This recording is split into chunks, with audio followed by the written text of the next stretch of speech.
दोस्तों 80 के दशक में शुरू हुए रामायण को लोग आज भी बहुत भक्ति भाव से देख रहे हैं। रामायण की शूटिंग ऐसे वक्त में हुआ था जब तकनीक इतनी विकसित नहीं हुआ था। तब ना ही कोई VFX या ना तो कोई एडवांस तकनीक था। तो दोस्तों ये बात आपके दिमाग में आया होगा कि 80 के दशक में बिना किसी तकनीक के रामायण की शूटिंग कैसे हुई होगी और इन शूटिंग में किन किन परेशानियों का सामना करना पड़ा होगा। रामायण के कलाकार बिना किसी सुविधा के उस समय शूटिंग कैसे मैनेज करते थे, उस समय रामायण बनाने में कितना खर्च हुआ, रामायण के कलाकारों को कैसे चुना गया, उस समय बानर सेना और जामुन जैसे चरित्रों कैसे विकसित हुई। दोस्तों आपके सारे सवाल का जवाब आपको आज के वीडियो में मिलेंगे, इसलिए दोस्तों आपको ये वीडियो आखिर तक देखना होगा। लेकिन दोस्तों पहले इस वीडियो को शुरू करें। दोस्तों आज से 33 साल पहले रामानंद सागर ने जिस रामायण को बनाया था उसका जादू आज भी बरकरार है। रामायण को दिखाने के लिए एक ऐसी जगह का ज़रूरत था जहां वन, नदी, खाली मैदान, पहाड़ और समुद्र तट एक साथ हो, ताकि अलग अलग दृश्यों को फिल्माए जाने के लिए ज़्यादा दिक्कत ना हो। बहुत सी जगहों की तलाश करने के बाद एक ऐसी जगह मिली जहां इस पवित्र कथा को फिल्माया जा सके, और वो जगह थी गुजरात का एक छोटा सा शहर उमरगांव।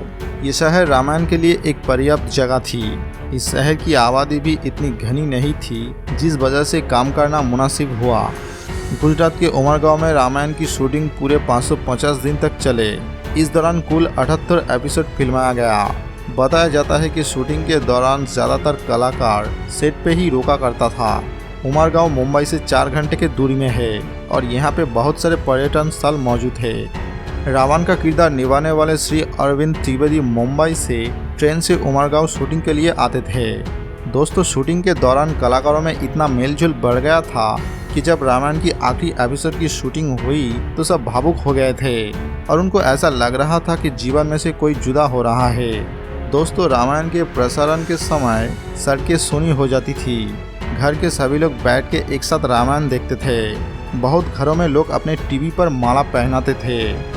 भगवान राम का किरदार निभाने वाले अरुण गोयल और माता सीता का किरदार करने वाली दीपिका के अनुसार लोग भगवान राम और सीता माता के रूप में ही देखते थे, और जब भी वो सार्वजनिक कार्यक्रम में जाते थे तो लोग उनके पैर भी छूते थे।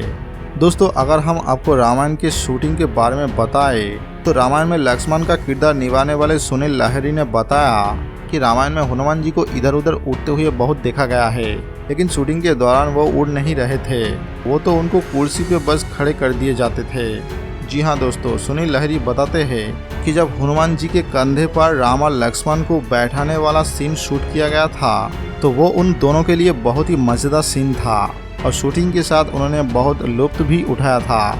रामायण के दृश्यों में देखने को मिला है कि हनुमान जी राम और लक्ष्मण को अपने कंधे पे बैठा के वायु मार्ग से लेकर जाते हैं। रामायण का जो ये सीन क्रिएट किया गया था उसमें क्रोमा तकनीक को इस्तेमाल में लाया गया था। उसके बाद कुछ स्पेशल इफेक्ट भी इसमें डाले गए थे, तब जाके ये सीन बना था जिसे दर्शकों ने रामायण में देखा था। क्रोमा तकनीक और स्पेशल इफेक्ट का इस्तेमाल करते हुए दिखाया गया था कि हनुमान जी कैसे ऊंचाई पे उड़ रहे हैं। सुनील लहरी के मुताबिक उन्होंने ऊंचाई पे दिखाने के लिए उन्हें 2 स्टूल के ऊपर खड़ा कर दिया गया था। ब्लू क्रोमा और नील रंग चढ़ाकर ये शूटिंग किया गया था। हनुमान जी के बड़े बड़े हाथ दिखाने थे तो इसके लिए एक रैंप तैयार किया गया था और इसी पर चढ़कर हनुमान जी के कंधे पर जा बैठे थे। सुनील लहरी जी ने बताया कि इस दृश्य की जो शूटिंग हुई थी वो काफ़ी हद तक बस कल्पना थे। सुनील लहरी और अरुण गोयल को कुछ पता ही नहीं चल रहा था आखिर हो क्या रहा है। कैमरा के पीछे जो निर्देशन दिए जा रहे थे वो बस उसी को पालन करते जा रहे थे। जिस समय ये दृश्य की शूटिंग चल रहा था उस समय सुनील लहरी और अरुण गोयल को ये सीन बहुत ही अजीबोगरीब लग रहा था, लेकिन जब एडिट होकर ये उनके सामने आया तो उन्हें ये बहुत ही खूबसूरत लगा। बाद में दर्शकों को भी ये बहुत पसंद आया। रामायण की बात करते हुए रामानंद सागर के बेटे प्रेम सागर का कहना है कि जब वो लोग उमरगांव में शूटिंग कर रहे थे तब ना जाने कितने ही लोग भगवान के दर्शन करने के लिए वहां पहुंच गए थे। वहां सिर्फ आम लोग ही नहीं, कई बार तो VIP भी पहुंच आते थे और सारे कलाकारों के लिए रहने से लेके खाने तक पूरी व्यवस्था भी किए जाते थे। उसके साथ प्रेम सागर जी ने यह भी बताया कि शूटिंग करने का कोई समय तय नहीं होता था। शूटिंग सुबह से लेकर रात के 3 बजे तक भी चलता था। दोस्तों आपको जानकर हैरानी होगी कि हनुमान बने दारा सिंह जी को आधी रात को मेकअप करना पड़ता था और उनके मेकअप करने में करीबन 2 से 3 घंटा लगता था। इसके अलावा शो में बहुत सारे जूनियर आर्टिस्ट का भी ज़रूरत पड़ता था, तो ऐसे में कई सैनिकों को इकट्ठा करना सच में काफ़ी मुश्किल होता था। तो बता दे, इस काम को करने के लिए आसपास के लोगों को ढोल नगड़े बजाकर बुलाया जाता था और इनसे ये भी बोला जाता था कि जो काम करेगा उसे मुफ्त में खाना और 10 रुपये भी दिया जाएगा। दोस्तों, रामायण में राम का किरदार निभाने वाले अरुण गोविंद जहाँ भी जाते लोग उनके सामने नतमस्तक हो जाते थे। इस किरदार को देखकर ऐसा लगता है कि मानो वो इस किरदार के लिए बने हैं। लेकिन बहुत कम लोग ही जानते होंगे, रामानंद सागर ने पहले इस भूमिका के लिए इस अभिनेता को रिजेक्ट कर दिया था। इसके बारे में अरुण गोविंद ने एक शो में खुलासा किया। इस दौरान रामायण में कास्टिंग के बारे में उन्होंने ये दिलचस्प किस्सा सुनाया था। उन्होंने बताया, जब उनको पता चला कि रामानंद सागर रामायण बना रहा है तो वे उनके पास रोल मांगने पहुंच गए थे। रामानंद सागर के पास जाकर उन्होंने कहा कि वो राम का किरदार निभाना चाहते हैं। रामानंद सागर ने उन्हें देखा और कहा कि ठीक है, जब समय आएगा तब देखा जाएगा। कुछ दिनों के बाद जब शो में कास्टिंग के लिए ऑडिशन शुरू हुआ तो अरुण गोविंद को भी बुलाया गया, लेकिन शो के टीम को उनका ऑडिशन पसंद नहीं आया, जिसके कारण से उन्हें रिजेक्ट कर दिया गया। लेकिन फिर एक दिन रामानंद सागर ने अरुण गोविंद को मिलने के लिए बुलाया। इसके बाद जब अरुण गोविंद राम के किरदार के लिए लुक टेस्ट देने पहुंचे तब उनके स्माइल के लिए तुरंत उनको राम का किरदार मिल गया, क्योंकि उनकी मुस्कान में रामानंद सागर को भगवान जैसे सौम्यता नजर आई, जो राम के किरदार के लिए बिल्कुल उत्तम था।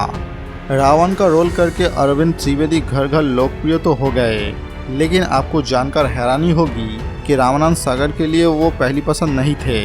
अरविंद त्रिवेदी मध्य प्रदेश के इंदौर में रहने वाले थे, लेकिन उन्होंने गुजराती फिल्मों में ज़्यादा काम किया। जब उन्हें पता चला कि रामानंद सागर रामायण बना रहे हैं तो वो गुजरात से मुंबई ऑडिशन के लिए पहुंच गए। उन्होंने तो केवट के किरदार के लिए ऑडिशन दिया था। सभी चाहते थे कि रावण के किरदार के लिए अमरीश पुरी को लिया जाए। अरविंद त्रिवेदी ने केवट के किरदार के लिए ऑडिशन दिया। जब वो बाहर निकलने लगे तब उनका शारीरिक भाषा और एटीट्यूड देखकर रामानंद सागर ने उनको रावण का रोल दिया। रावण के किरदार में ढालने के लिए उन्हें कड़ी मेहनत करना पड़ता था। शो शुरू होने के 5 घंटे पहले वो तैयार होना शुरू कर देते थे। उनके गहने से लेकर कपड़े का वजन कई किलो का होता था। उनका मुकुट 10 किलो का हुआ करता था। अरविंद खुद भी राम भक्त और शिव भक्त थे।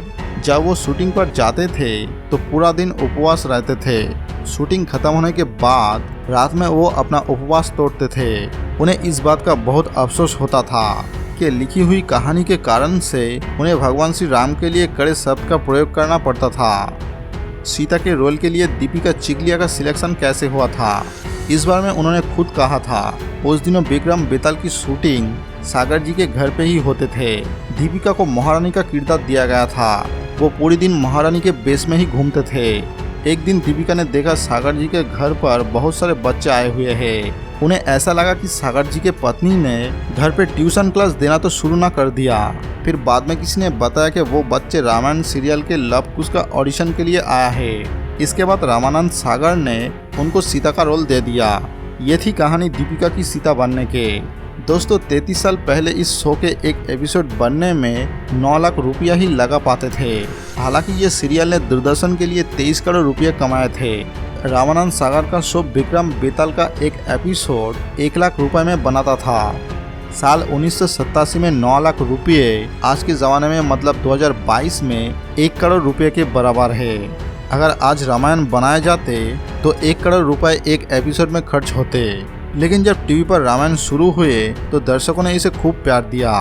इतना ही नहीं, साल 2003 में लिम्का बुक ऑफ रिकॉर्ड द्वारा साझा किए गए आंकड़ों के मुताबिक इस पौराणिक शो के पहले एपिसोड को 40 मिलियन लोगों ने देखा था। उस समय सिर्फ भारत ही नहीं, रामायण को 53 अलग अलग देशों में दिखाया गया था। एक रिपोर्ट के माने तो रामायण ने अपने पहले प्रसारण के द्वारा दूरदर्शन को 23 करोड़ रुपए का लाभ दिया। तो कैसा लगा हमारा आज का ये एपिसोड, हमें कमेंट करके बताएंगे ज़रूर। अगर आपको वीडियो पसंद आए तो इसे लाइक करें और अपने दोस्तों के साथ शेयर करें। अगर आप हमारे चैनल पर नए हैं तो चैनल को सब्सक्राइब करें और उसके पास बेल आइकन को भी दबाएं। मिलते हैं अगले वीडियो के साथ।